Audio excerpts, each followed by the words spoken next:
Euro udah. Masa sih Piala Dunia nggak lagi sih gitu? Bisa Piala Dunia, masa nggak bisa? Ya. Bisa lah. Zinedine Zidane bakal ngelatih Prancis berikutnya. Tapi kabarnya juga bahwa King Indo memanggil.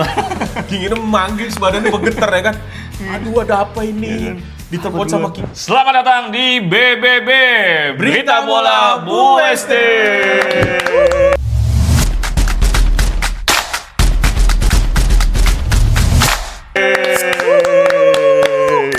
Ayo rekan Angga. Gila nih minggu ini nih Cin, beritanya sangat powerful. Bab Lagi-lagi di edisi Piala Dunia. Piala Dunia. Masih seputar Piala Dunia 2026. Sorry, bukan Piala Dunia, Pesta Bola Dunia. Pesta Bola Dunia. Bahasanya. Boleh. Kita langsung aja nih ke berita pertama nih. Spanyol lolos ke final Piala Dunia 2026. Spanyol sukses kalahkan Prancis 2-0 di semifinal Piala Dunia 2026. Pedro Porro dan Oyarzabal jadi pahlawan La Furia Roja. Cuma butuh 75 menit buat Spanyol buktikan kalau mereka layak ada di partai puncak. La Furia Roja menang 2-0 atas Prancis lewat gol Pedro Porro dan penalti Mikel Oyarzabal. Rodri dinobatkan sebagai man of the match usai mendominasi lini tengah. Spanyol tampil solid di kedua sisi lapangan, sementara Prancis yang mengandalkan Mbappe dan Olise gagal total mencetak gol sepanjang pertandingan.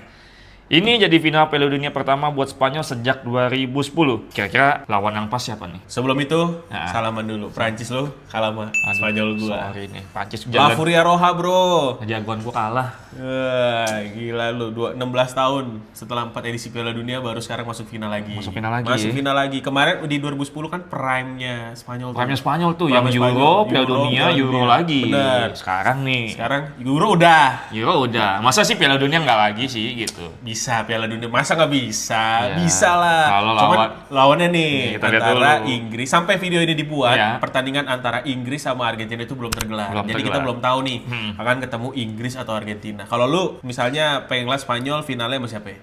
Spanyol, finalnya kayaknya tetap lawan Argentina. Iya. Kalau gue pengennya sama Inggris. Biar gua nggak tahu nih cerita Euro terulang apa enggak nih, ya kan bisa jadi. Gue kayaknya pengen ngeliat ini aja sih, kayaknya kisahnya si Lamine Yamal bertemu dengan idolanya Messi, kan mereka berdua belum pernah ketemu tuh. Oh, ketemunya pas masih bayi. Iya, ketemunya masih dimandiin dimandiin ketemunya. Sekarang udah satu lapangan. Ya kan kalau misalnya ketemu di final kan agak seru juga kali iya, ya. Lihat settingan Pak FIFA begitu ternyata. Iya gitu kali ya. Mungkin ya. Oke, Lanjutin. lanjut berita kedua. Deschamps resmi tinggalkan Prancis. Didier Deschamps ucapkan selamat tinggal usai Prancis tersingkir dari Piala Dunia 2026. Ini pertandingan perpisahan yang tak diinginkan siapapun. Perjalanan Deschamps sebagai pelatih Prancis resmi berakhir setelah 14 tahun. Deschamps menyebut dirinya sangat bahagia meski harus pergi dengan cara yang pahit. Pelatih yang membawa Prancis juara dunia 2018 ini gagal memenuhi target mempertahankan gelar atau setidaknya mencapai final. Ia mendapat standing ovation dari pemain dan ofisial usai laga. Prancis kini harus mencari pelatih baru untuk Piala Eropa 2028. Tapi dari kabar terbaru yang udah kita dapetin bahwa next pelatih Prancis after Didier Deschamps adalah Zinedine Zidane. Wah, ini kabar yang sangat cepat terjadi setelah pertandingan selesai lawan Spanyol dan Prancis kalah, dan saat itu langsung diumumkan bahwa Zinedine Zidane bakal ngelatih Prancis berikutnya. Tapi kabarnya juga bahwa pengesahan Zidane sebagai pelatih Prancis itu udah dilakukan sebelum Piala Dunia itu bergulir. Ya, jadi udah di jauh-jauh hari. Kalau lu gimana nih? Lu kan fans Real Madrid nih, pernah dilatih sama Zidane. Prancis jagoan lu juga kan? Jagoan gue di Piala Dunia kali ini. Di negeri kali ini. Jagoannya negeri nih, terus dilatih sama Zidane. Sama-sama orang Prancis nih. Gimana? Ya, komentar ya. Gua sih kayak bakal sama aja kayak Deschamps ya. Nggak beda-beda jauh Nggak beda-beda jauh lah, paling ngandelin yang squad yang sekarang yang udah ada aja gitu. Ya, squad pasti ujung-ujungnya sih tetap kunci utama di jenderal. Ya. Gitu. Lucu juga sih, ngamuk tuh lawan Spanyol ngamuk.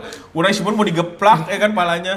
Ya kan, paling ujungnya walaupun dari Deschamps ke Zidane tetap masih dalam satu komando seorang jenderal Mbappe itu sih. Tapi menurut gue cukup ngelihat bahwa Zidane ini mungkin punya potensi ya. Potensinya gimana? Karena di antara skuad yang mewah nih Prancis nih, ini emang butuh satu orang emang yang paling tidak kreatif lah. Harusnya ya. Dia kreatif ngeramu semua pemain itu. Ya, di antara pemain grade S semua nih, gimana caranya supaya satu tim itu jadi. Oke, berita ketiga dari BBC Sport. Fenomena Messi, jalan kaki 47% di Piala Dunia. Data statistik ungkap Lionel Messi berjalan kaki hampir separuh waktu di Piala Dunia 2026, tapi tetap jadi ancaman terbesar lawan. Ini bukan Messi yang malas lari, ini Messi yang udah berevolusi jadi pemain paling cerdas di dunia. Data Piala Dunia 2026 menunjukkan Messi menghabiskan 47% waktunya dengan berjalan kaki di lapangan. Tapi jangan salah, angka kreativitas dan peluang yang diciptakan justru tertinggi di antara semua pemain Argentina. Messi sekarang main lebih efisien, menghemat energi buat momen-momen krusial. Ini beda banget sama Messi zaman Barcelona yang lari kanan-kiri. Apakah revolusi Messi ini bikin dia masih relevan di usia 39 tahun? Ya karena kalau dia bilang dia jalan kaki ya harusnya sih ya udah, ya masih relevan juga lah. Masa Ya. mau sprint juga gitu. Ya karena banyak media yang nyorotin ketika Messi di lapangan itu banyak kan emang jalan kaki. Jalan kaki. Tapi dari analisa yang beredar bahwa jalan kakinya Messi itu bukan cuma jalan kaki, tapi dia istilahnya monitoring lah, monitoring lapangan, analisa lawan dan segala macam, ruang mana yang kosong yang bakalan dia kejar gitu kan. Yang pada akhirnya sekarang ya top skornya dia. Top skor di masih Sementara sebelum pertandingan lawan Inggris nih, nggak tahu nanti lawan Inggris akan ngegolin lagi atau enggak. ya mau ngejar siapa? Jenderal udah nggak. Jenderal udah nggak ada, Udah Haaland gugur, udah nggak ada, iya. cuma tinggal Harry Kane doang. Itu pun beradu, ya kan? Betul. Gitu. Walaupun dia kelihatannya jalan kaki, tapi ya kita bisa lihat dari performa golnya lah. Lanjut berita keempat. Oke, King MU resmi datangkan Yuri Tillmans 35 juta euro. Pound sterling. Pound sterling ya. Ya. Manchester United selesakan transfer Yuri Tillmans dari Aston Villa seharga 35 pound sterling. 35 juta. 30 juta pound sterling. Rekrutan keempat setan merah musim panas ini. Bursa transfer musim panas semakin panas dengan kepindahan gelandang Belgia ini. King MU resmi mengumumkan kedatangan Yuri Tillmans dari Aston Villa dengan harga 35 juta pound sterling. Pemain 29 tahun ini dikontrak selama 4 musim dengan opsi perpanjangan. Tillmans jadi rekrutan keempat MU setelah Andre Santos, Cardarlo, dan satu nama lagi yang dikabarkan menyusul. Kehadiran Tillmans diyakini bakal menambah kreativitas lini tengah setan merah yang musim lalu sering mati gaya. Apakah Tillmans cocok dengan skema Michael Carrick? Wah, ini Tillmans ini Masih muda sih. nggak muda juga. Nggak muda juga. Tapi 29 juga. memang after Piala Dunia ini dia baru kelihatan tuh di Iya, Belgianya tuh. di Belgianya kelihatan bener-bener. Kelihatan bagus karena memang di Belgia kan Kevin De Bruyne nggak bisa main penuh kan. Jadi yang banyak ngisi lini tengahnya ya mau nggak mau ya Tillmans gitu. Ya nggak tahu ya kalau nanti bakalan cocok atau enggak, cuman karena di Premier League itu kita tuh susah ngebaca ya. Bisa jadi pemain yang bagus di Piala Dunia ketika main di klub tuh belum tentu bagus. Karena sering kejadian kalau dari tahun 2022 juga gitu. MU beli siapa? Beli Amrabat. Amrabat di Maroko bagus minta ampun, giliran di MU gitu. Biasa aja, sama aja. Jadi ya nggak tahu nih. Kalau menurut gue sih ya nggak bisa jadi harapan juga. Toh juga selama ini dia di Premier League di Aston Villa gitu. Bukan yang tim 1, 2, 3, 4. Tim gede betul-betul. Iya. Gitu. Oke, berita terakhir dari bola.net. Timnas Indonesia sulit cari lawan uji coba. Jelang Piala AFF 2026, Timnas Indonesia masih kesulitan mendapatkan lawan uji coba. Persiapan terhambat kurangnya pertandingan internasional. Masalah klasik yang lagi-lagi menghampiri persiapan Timnas Indonesia. Timnas Indonesia masih kesulitan mencari lawan uji coba jelang Piala AFF 2026. Beberapa negara yang dihubungi belum bisa memberikan konfirmasi, membuat persiapan tim kurang optimal. Padahal John Hartman sangat membutuhkan laga uji coba untuk menguji formasi dan pemain anyar. Situasi ini mirip dengan tahun-tahun sebelumnya di mana Timnas sering kekurangan persiapan. Nah, kira-kira Timnas Indonesia ini paling cocok uji coba lawan siapa nih? Lawan siapa ya? Norway kali? Enggak. Kok nggak salah lawan Norway deh. Lawan PSG aja kali ya. Waduh, berat. Apa mungkin pada takut kali Cin ditelepon sama King Indo gitu. Besok sparring lawan gue bisa nggak gitu. Baru HP getarnya udah badan ikutan getar juga. King Indo memanggil.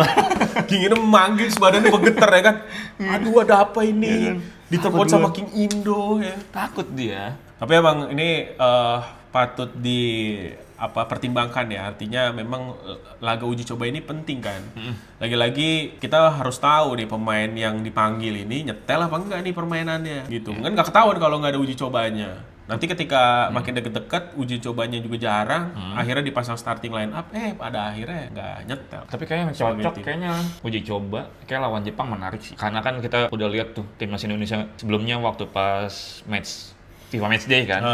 Lawan Oman gacor, lawan Kongo Mozambik gacor juga tuh, bagus tuh. Ya, bisa next level lah, stepnya lah. Oh, naik. Iya. Atau Lawan sebenarnya Jepang. bisa juga sih kalau mau uji coba lawan tim-tim Timur Tengah, cuman yang tier atas, tier Piala Dunia lah gitu, kayak Saudi Arabia atau Qatar. Saudi pasti kan sebelumnya udah kalah sama King Indo. Ya, coba lagi. Qatar kan karena bantuan. Iya. Jepang aja. Jepang kan udah teruji tuh. Korsel lah, boleh lah. Korsel boleh. Oke, jadi itu adalah 5 berita pilihan Bu ST di minggu ini. Jangan lupa selalu follow sosial media Bu ST, Instagram, TikTok, dan juga subscribe channel Bu ST.